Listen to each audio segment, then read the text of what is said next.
to Congressman Bob Good, the Virginia Republican, what he makes of this. Congressman, it's always great to have you. There's so much going on here. First, I want to touch on Israel and, you know, this fact that the war will widen. We've already seen that it has problems with not only Hamas and might be launching a land war soon, but to the north with Hezbollah. Still tricky, still anyone's guess. What do you think? Yes, it certainly is. That's why it's so critically important that we stand unequivocally with Israel, ready to help them in any way needed. They want to defend themselves. They're capable of defending themselves, but they need to know the United States is behind them. What we also need to do is go back to President Trump's maximum pressure campaign. We need to stop giving billions of dollars to Ukraine. They're still, to Iran, and they're still using the $150 billion from the Obama-Biden White House that gave them $150 billion back in 2015. That is still funding terrorist activities by the greatest state sponsor of terror. And Neil, the other thing I'll just make the point of, with our open border under the Biden administration, with every passing day, it makes it more likely in this United States we will suffer something similar to what's happening in Israel, as we have allowed thousands and thousands, tens of thousands of even, of criminal gotaways into our country from 160 different countries, most of them military-age males. You know, let me ask you a little bit about that Iranian dough you were mentioning, Congressman. Even some of your Democratic colleagues are urging the president to seriously consider refreezing that money, that it's been already given or released to the Iranians, even though the administration argues not a dollar of it has gotten to them yet. It's in a middle account. I could get into the details of that. It's wonky. Bottom line, they say refreeze it anyway. We don't want to tempt them. What do you think? Well, perhaps let's repurpose it to Israel. We've got $4 billion in aid package we've already passed out of the House, and our spending bills that are awaiting action from the Senate, quite frankly. So the House has money in the pipeline for Israel to continue to support them, and albeit that was before the invasion, of course. But why don't we see if we can repurpose that $6 billion to help Israel instead of going to one of our great enemies, Iran, that's the greatest source of funding for terrorism around the globe. Yeah, well, I'm sure the Iranians would say that is our money there, but you're quite right. You raised something that others are bubbling up with. But let me ask you, though, Republicans are in a weakened position to do this, certainly in the House, sir, right? You're still waiting to resolve this speaker issue. We know that Steve Scalise is expected to address Congress at 12:15 or look to a House GOP conference to settle this once and for all. But it's not settled, is it? When do you think it will be? Well, we had a conference meeting yesterday. We're going to have another one, as you noted, at 12:15. Steve Scalise did not get a majority. He got 110 votes out of 221 Republicans.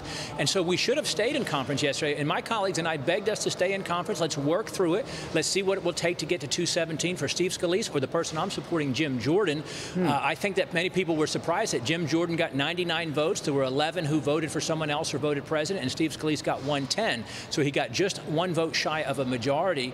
But the American people, or at least Republican voters, are urging us to elect Jim Jordan. Maybe for once we should do what our grassroots supporters want us to do. Let's elect the second most popular Republican in the country to be the Speaker of the House. Let's represent change, not status quo. Why Jim Jordan? And I understand where your alliances are, and I get that. And you're fond of him, and he of you, but he was second to Scalise. What if they both cancel each other out? Are you open to a third candidate? Well, what makes Jim Jordan so qualified is he is not someone who's pursuing the position at all costs. He was drafted into running for it. He's even willing to support Steve Scalise, of course, if Steve Scalise has that 217 vote. Let's assume neither of them catches much steam. They seem to be at a deadlock here. Is there a consensus candidate? You go to the Speaker pro tem, maybe make him the guy. You know what I'm saying? Like, they got to find a way to get this settled, and it's not settling. That's why this is so healthy, and it's uncomfortable and it's disruptive. I understand that, but we've got to break the swamp cartel where only those who are in the current leadership pipeline, only those anointed by the special interest groups, the lobbyists, K Street and Wall Street, can be considered. And so I think Jim Jordan can get there, but if Jim Jordan wasn't able to get there, then we will literally have to draft someone from our ranks who represents the conservative center of the conference and has the least amount of opposition.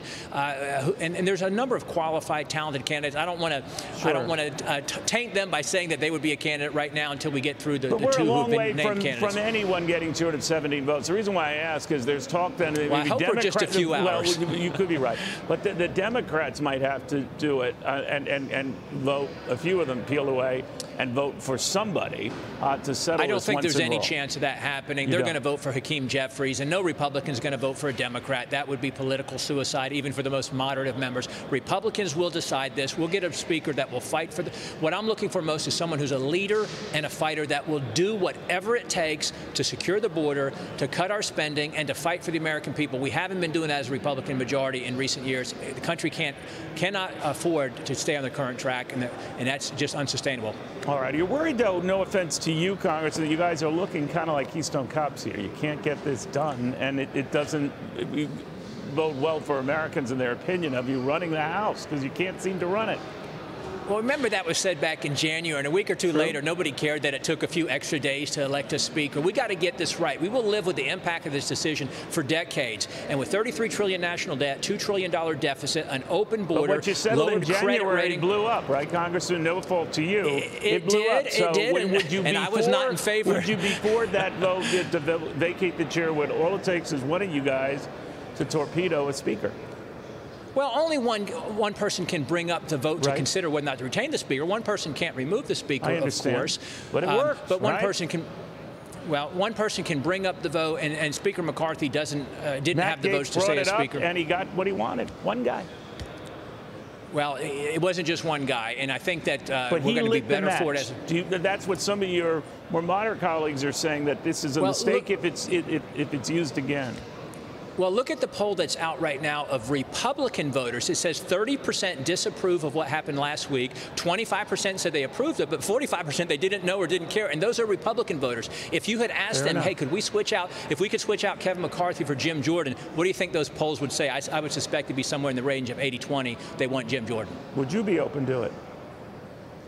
Would I be open to what? Clarify. Become speaker.